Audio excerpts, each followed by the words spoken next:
PM कैसी हो, देश की पीएम कैसी हो, सब श्री कांची राम जी अमर है, संविधान के सम्मान में, किसानों के सम्मान में, महिलाओं के सम्मान में, पिछड़ों के सम्मान में, भारत की मजबूरी है, महिलाओं के सम्मान में, किसानों के सम्मान में, मजदूरों के सम्मान में, वोट हमारा, राज तुम्हारा, बहन कुमारी मायावती जी जिंदाबाद, बहन कुमारी मायावती जी जिंदाबाद, देश की पीएम कैसी हो, देश की पीएम कैसी हो, सब श्री कांची राम जी अमर है, बाबा साहब डॉक्टर अम्बेडकर अमर है, किसानों के सम्मान में, गरीबों के सम्मान में, मजदूरों के सम्मान में, महिलाओं के सम्मान में, बहन कुमारी मायावती जी आगे बढ़ो, बहन जी संघर्ष करो, बीएसपी की क्या पहचान, सब श्री कांची राम जी अमर है, बाबा साहब डॉक्टर अम्बेडकर अमर है, बाबा साहब दिया दूजा नाम, सब श्री कांची राम जी अमर है, बहन कुमारी मायावती जी जिंदाबाद, बहन कुमारी मायावती जी जिंदाबाद, बहन कुमारी मायावती जी जिंदाबाद, देश की पीएम कैसी हो, देश की नेता कैसी हो, देश की पीएम कैसी हो, सब श्री कांची राम जी अमर है, वोट हमारा, राज तुम्हारा, किसानों के सम्मान में, किसानों के सम्मान में, गरीबों के सम्मान में, गरीबों के सम्मान में, महिलाओं के सम्मान में, पिछड़ों के सम्मान में, सब श्री कांची राम जी अमर है, सब श्री कांची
सम्मानित साथियों, जिस मसीहा का इंतजार था, बहुजन समाज पार्टी की राष्ट्रीय अध्यक्ष, उत्तर प्रदेश की 4 बार रही मुख्यमंत्री, देश के गरीबों की मसीहा, सर्वे समाज के मान और सम्मान का प्रतीक, हम सबकी लोकप्रिय नेता आदरणीय बहन कुमारी मार्डी जी का पंजाब की धरती पर पहुंचने पर तालियों के साथ स्वागत करने का काम करें।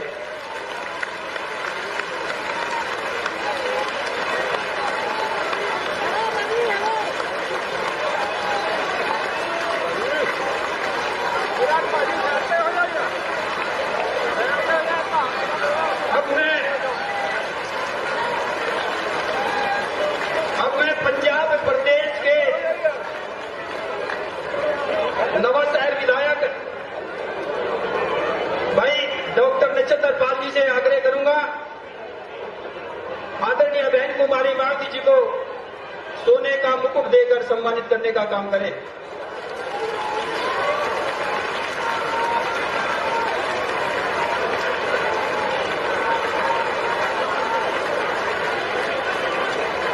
बहन कुमारी मार्डी जी जिंदाबाद,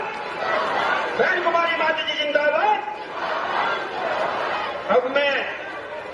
बहुजन समाज पार्टी की राष्ट्रीय अध्यक्ष, उत्तर प्रदेश की 4 बार रही मुख्यमंत्री, इस देश के गरीबों की मसीहा आदरणीय बहन कुमारी मार्डी जी से निवेदन पूर्वक आग्रह करता हूं कि आए और इस विशाल जनसभा को संबोधित करने का काम करें।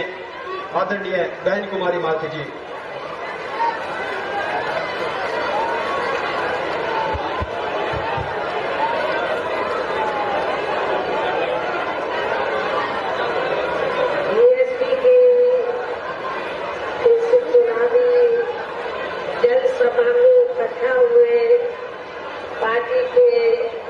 सभी छोटे बड़े पदाधिकारी एवं कार्यकर्ता गण, आज आप लोग देश में व जहां आपके पंजाब प्रदेश में भी और पंजाब से लगे हिमाचल प्रदेश में भी लोकसभा के लिए हो रहे आम चुनाव में अपनी पार्टी के उम्मीदवारों के समर्थन में मुझे सुनने के लिए यहाँ इकट्ठा हुए हैं, तो उसके लिए मैं आप सभी लोगों का हार्दिक दिल से आभार प्रकट करती हूँ। वैसे आप लोगों को ये मालूम है कि हमारी पार्टी कांग्रेस, बीजेपी व अन्य किसी भी विरोधी पार्टी तथा गठबंधन आदि के साथ मिलकर नहीं, बल्कि अकेले ही अपनी पार्टी के बलबूते पर पूरी तैयारी व दमदारी के साथ ये चुनाव लड़े। इसके साथ ही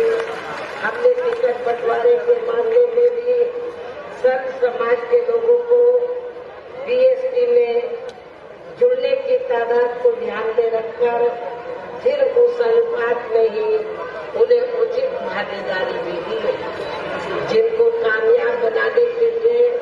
पार्टी के लोग पूरे जी जान से लगे हैं। हालांकि आज आपकी यहाँ इकट्ठा हुई अपार भीड़ व भीड़ के जबरदस्त जोश को भी देखकर अब मुझे भी ये काफी हद तक भरोसा हो गया है कि आप लोग इस चुनाव में यहाँ अपने प्रदेश से अपनी पार्टी का बेहतर रिजल्ट जरूर लाएंगे। इसके लिए अब मैं आप लोगों का ध्यान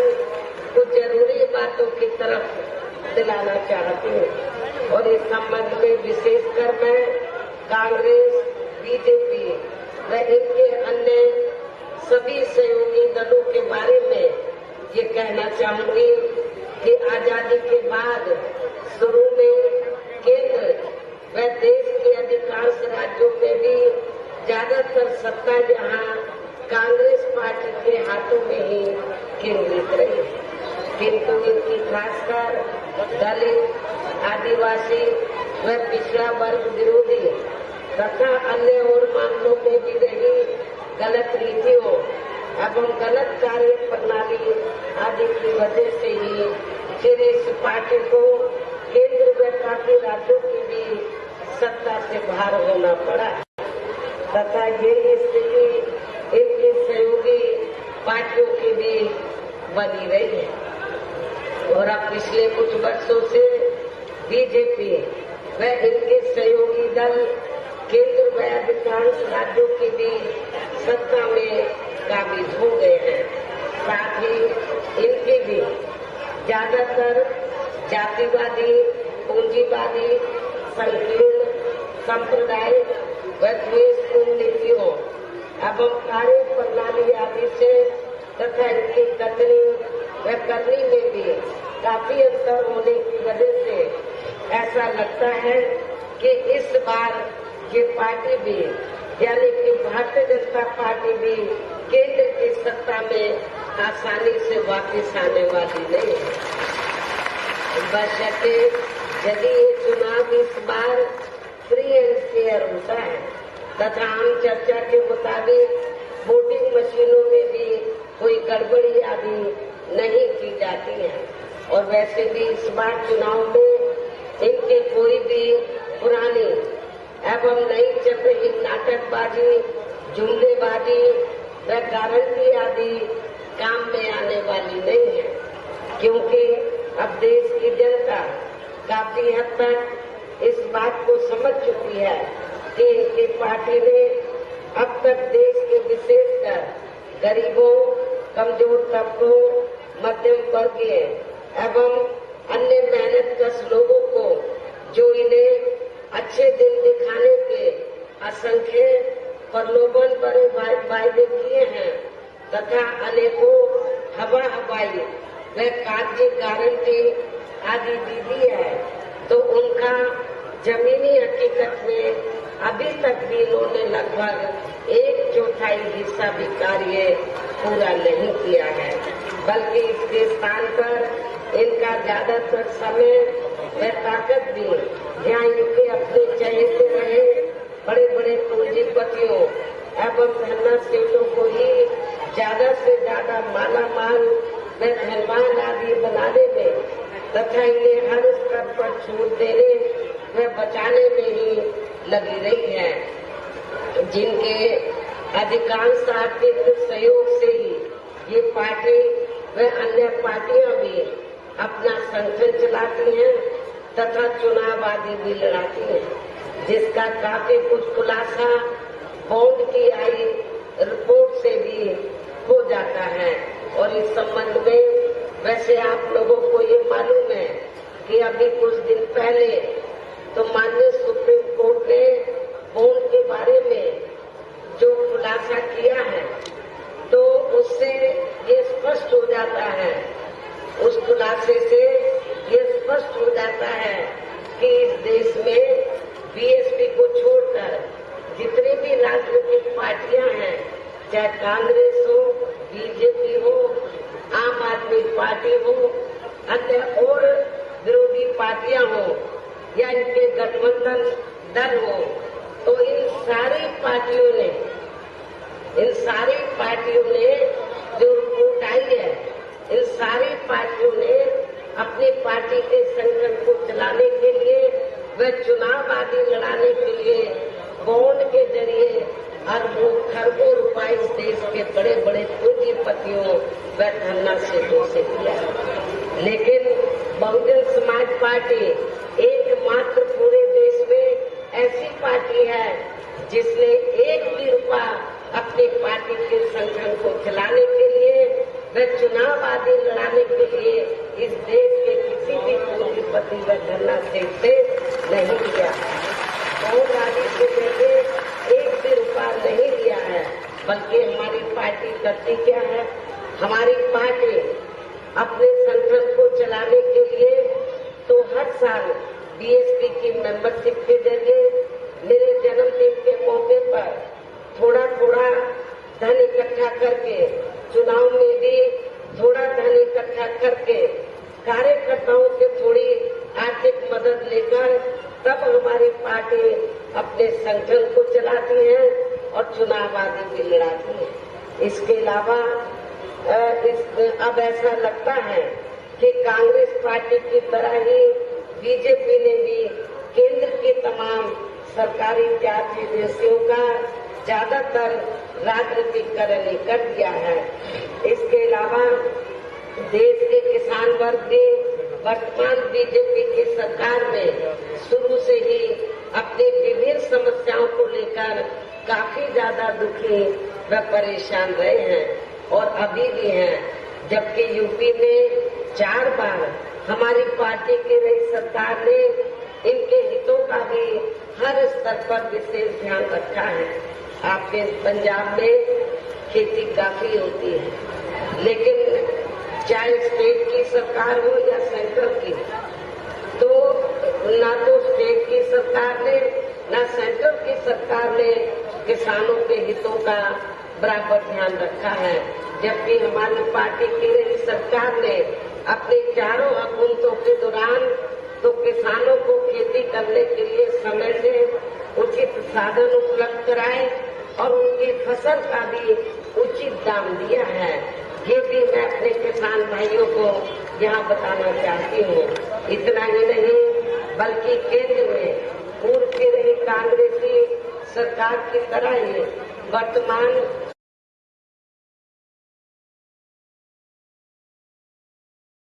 पिछड़े वर्गों, मुस्लिम एवं अन्य धार्मिक अल्पसंख्यक समाज के लोगों का भी पूर्ण रूप से विकास में उत्थान आदि नहीं हो सका है। और इस संदर्भ में वैसे आप लोगों को जो मालूम है कि पूरे देश में यहाँ दलितों, आदिवासियों एवं अन्य पिछड़े वर्गों का सरकारी नौकरियों में वर्षों से अधूरा पड़ा आरक्षण का कोटा भी अभी तक नहीं भरा गया है। विशेषकर SC व ST वर्गों के सरकारी कर्मचारियों का पदोन्नति में आरक्षण तो अब काफी हद तक प्रभावहीन ही बना दिया गया है। साथ ही केंद्र व राज्यों में भी विरोधी पार्टियों की रही सरकारों में इन सभी वर्गों को प्राइवेट सेक्टर में आरक्षण दिए जाने की व्यवस्था किए बिना ही इनकी सरकारों के ज्यादातर सरकारी कार्य अब प्राइवेट सेक्टर राज्यों में भी बीजेपी व RSS की सरकारों के चलते हुए अब इनका विकास एवं उत्थान आदि होना भी काफी हद तक बंद हो गया है। आए दिन इन पर खासकर धर्म की आड़ में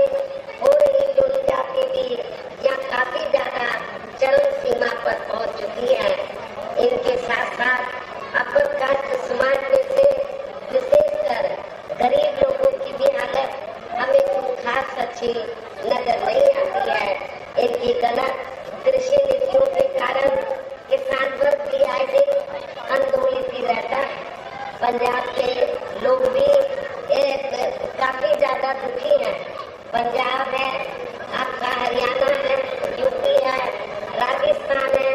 तो आए दिन यहाँ के खास तौर से यहाँ के किसान भाई आए दिन अपनी मांगों को लेकर वो दिल्ली की सड़कों पर आंदोलन करते हुए हमें नजर आते हैं। कभी पंजाब में, कभी हरियाणा में, कभी अन्य राज्यों में, और अब तो इन लोगों को मजबूरी में तो दिल्ली में भी जाकर अपनी मांगों को लेकर धरना प्रदर्शन करना पड़ता है। साथ ही इनकी गलत आर्थिक नीतियों की वजह से देश की अर्थव्यवस्था पर भी इसका काफी बुरा प्रभाव पड़ा है, जिससे यहाँ विशेषकर छोटे एवं मध्यम वर्गीय व्यापारी वर्ग भी काफी ज्यादा दुखी व परेशान है। और अब केंद्र में पूर्व की रही सरकारों की तरह ही वर्तमान भाजपा सरकार ने भी यहाँ पूरे देश में गरीबी, बेरोजगारी एवं महंगाई आदि भी लगातार काफी ज्यादा बढ़ रही है। देश में हर स्तर पर फैला भ्रष्टाचार भी कम नहीं हुआ है। ऐसे में अब आप लोगों को देश में हो रहे लोकसभा चुनाव में कांग्रेस, बीजेपी व इनकी सहयोगी पार्टियों को भी तथा यहाँ की जो और स्थानीय पार्टियां हैं उनको भी केंद्र की सत्ता में आने से जरूर रोकना है। जिनकी गलत नीतियों व गलत कार्य प्रणाली आदि को आप लोग काफी हद तक आजमा भी चुके हैं और अब ये विरोधी पार्टियां किस्म किस्म के ऐसी स्थिति में अब ये विरोधी पार्टियां किस्म किस्म के साम दाम दंड भेद आदि अनेकों हथकंडे इस्तेमाल करके केंद्र की सत्ता में आने की पूरी कोशिश में लगी है, जिनसे अपनी पार्टी के लोगों को हर स्तर पर काफी ज्यादा सावधान रहना है। और इस मामले में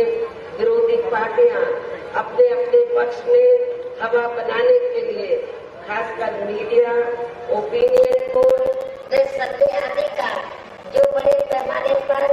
इस्तेमाल कर रहे हैं, तो उनसे अपनी पार्टी के लोगों को बिल्कुल भी गुमराह नहीं होना है। इसके साथ ही विरोधी पार्टियों के विभिन्न ग्रुपों में जारी किए गए इनके हवाई व प्रलोभन भरे चुनावी घोषणा पत्रों एवं वायदों आदि के बहकावे में भी पार्टी के लोगों को कतई नहीं आना है, जिन्हें ये पार्टियां चुनाव खत्म होने के बाद ज्यादातर अमल में नहीं लाती हैं और अब जिन पर से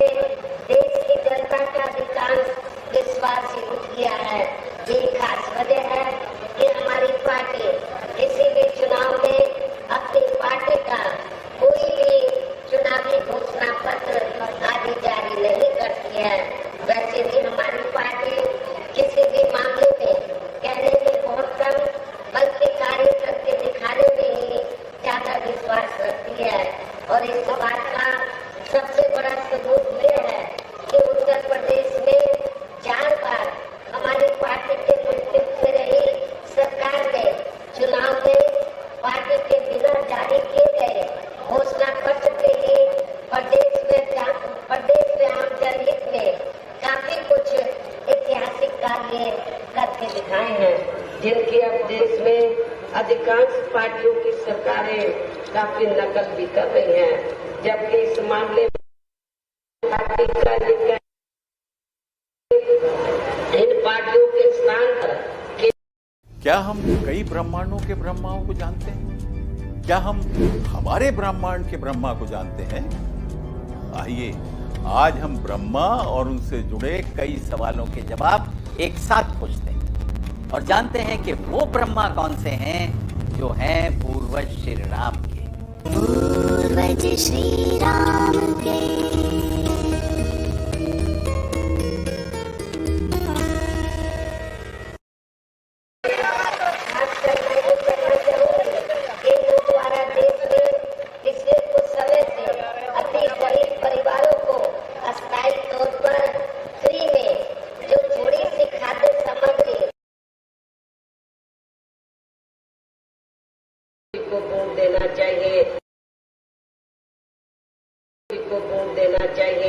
इसमें रत्ती भर भी सच्चाई नहीं है। और मैं आप लोगों को ये बताना चाहती हूँ कि केंद्र की सरकार ने जो फ्री में थोड़ा राशन आपको दिया है, ये बीजेपी आरएसएस की देन नहीं है, ये केंद्र की सरकार की देन नहीं है, बल्कि इस देश की जनता जो केंद्र की सरकार के पास टैक्स के जरिए पैसा देती है, जमा कराती है, और टैक्स से जो पैसा आता है उस पैसे से आपको मुफ्त में राशन दिया जाता है। ये बीजेपी की देन नहीं है, आरएसएस की देन नहीं है, ये आप लोगों का अपना पैसा है। आपने बीजेपी आरएसएस का नमक नहीं खा रहे हैं, आप लोग अपना नमक खा रहे हैं, इसलिए इनके बहकावे में आप लोगों को कतई भी नहीं आना है और आप लोगों को अपना एक वोट अपनी पार्टी बहुजन समाज पार्टी को ही देना है। और वैसे अपनी पार्टी बहुजन समाज पार्टी को ही देना। और वैसे भी जो गरीब लोग हैं, इनकी ये जटिल समस्या देश में हर हाथ को काम देने से ही केवल दूर हो सकती है, जिसकी तरफ हमारी पार्टी